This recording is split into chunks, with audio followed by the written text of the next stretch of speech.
मालिक को प्रणाम। सभी अभ्यासी भाई बहनों को नमस्कार।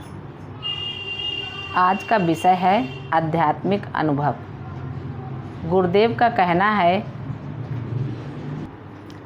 कि ऐसे आध्यात्मिक अनुभव बहुत थोड़े होते हैं जिनका कोई विशेष महत्व हो, इसलिए उन्हें ज़्यादा महत्व नहीं देना चाहिए, क्योंकि इससे हमारा ध्यान अपने लक्ष्य से हट सकता है।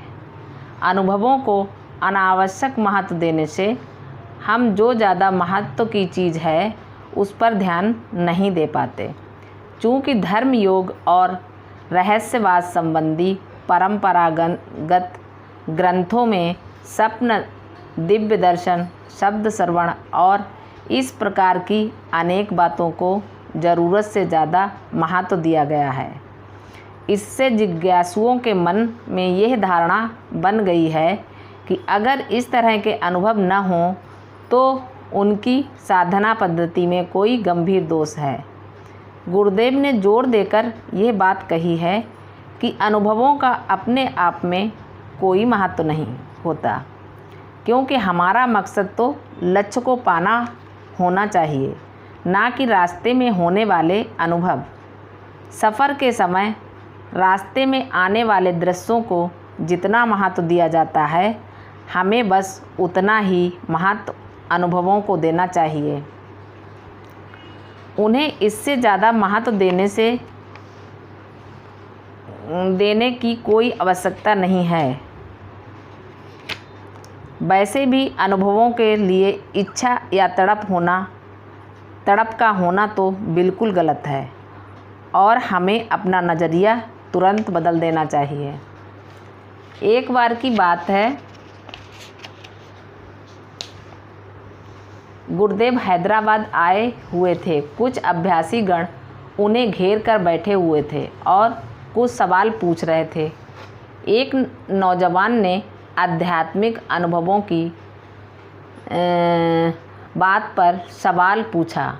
गुरुदेव का वही हमेशा वाला जवाब था कि उन्हें इसकी चिंता नहीं करनी चाहिए।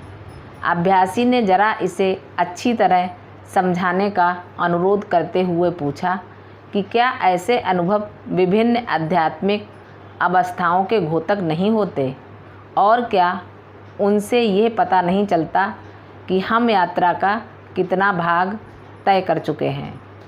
उदाहरण के रूप में उसने कहा, जब मैं रेल द्वारा यहाँ से बम्बई जाता हूँ तो रास्ते में एक खास क्रम से स्टेशन आते रहते हैं। जिस स्टेशन पर हम पहुँचते हैं उससे अंदाज़ा लग जाता है कि हम मंजिल के कितने पास पहुँच गए हैं। निश्चय ही इसी तरह आध्यात्मिक अनुभव का भी महत्व होता होगा। ईश्वर सहाय जी वहाँ मौजूद थे। उन्होंने मुस्कुराकर कहा, अगर रेल से सफ़र किया जा रहा हो तो आपका कहना ठीक साबित हो सकता है, लेकिन अगर हम हवाई जहाज़ से सफ़र कर रहे हों तो हमें कैसे पता चलेगा कि हमने कितना रास्ता तय कर लिया है। उस हालत में हमें जहाज़ के कप्तान पर भरोसा रखना होगा कि वही हमें बताए कि हम कहाँ हैं और हमारी मंजिल स्थान अब और कितनी दूर है। वैसे कप्तान अगर यह बता भी दे कि हम कहाँ पहुँचे तो भी हमें समझ में तो कुछ आने वाला है नहीं। तो आपके इस सवाल का जवाब इसी तरह देना होगा। प्रश्न पूछने वाले ने हंसकर कहा, हाँ, मैं आपकी बात समझ गया। आप हमें हवाई जहाज़ में सफ़र कराते हैं। बिल्कुल मोटे तौर पर देखा जाए तो अनुभवों को 3 वर्गों में बांट सकते हैं। पहला, जिसकी अभ्यासी खुद कल्पना कर लेता है या जो वह देखना चाहता है, वे होते हैं अभ्यासी ही क्या। वास्तव में देखा जाए तो हर इंसान आपस में किसी विषय की चर्चा करना चाहता है और एक दूसरे के अनुभव का परस्पर आदान प्रदान करने के लिए इच्छुक रहता है। आध्यात्मिक साधना में ऐसा करना ठीक नहीं होता, क्योंकि एक ही सत्संग के दौरान अलग अलग अभ्यासियों को अलग अलग अनुभव हो सकते हैं। इसका मतलब ये नहीं है कि एक अभ्यासी किसी दूसरे अभ्यासी से ज़्यादा या तेज़ी से तरक्की कर रहा है। अनुभव अनेक बातों पर निर्भर करते हैं, जैसे अभ्यासी के अपने संस्कार, उसके हालात, सामाजिक वातावरण इत्यादि। आपस में अपने अनुभवों पर चर्चा करने से हो सकता है कि कुछ यह सोचने लगे कि उन्हें ध्यान में सही अनुभव नहीं हो रहे हैं और इस बात से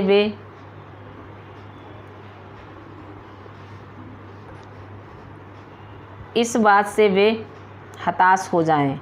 ये और भी बुरा होगा अगर बाद के सत्संग में वे खुद वैसे ही अनुभव की इच्छा करने लगे और मनगढ़ंत अनुभव पाने लगे।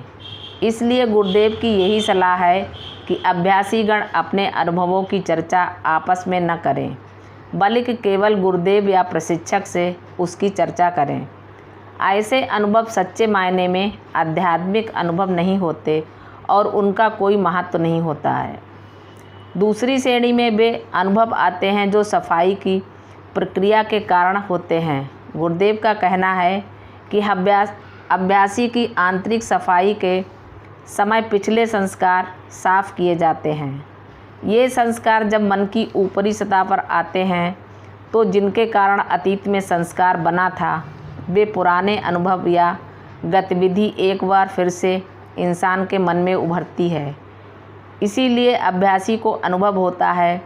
आमतौर पर अभ्यासियों को होने वाले ज़्यादातर अनुभव इसी श्रेणी के होते हैं।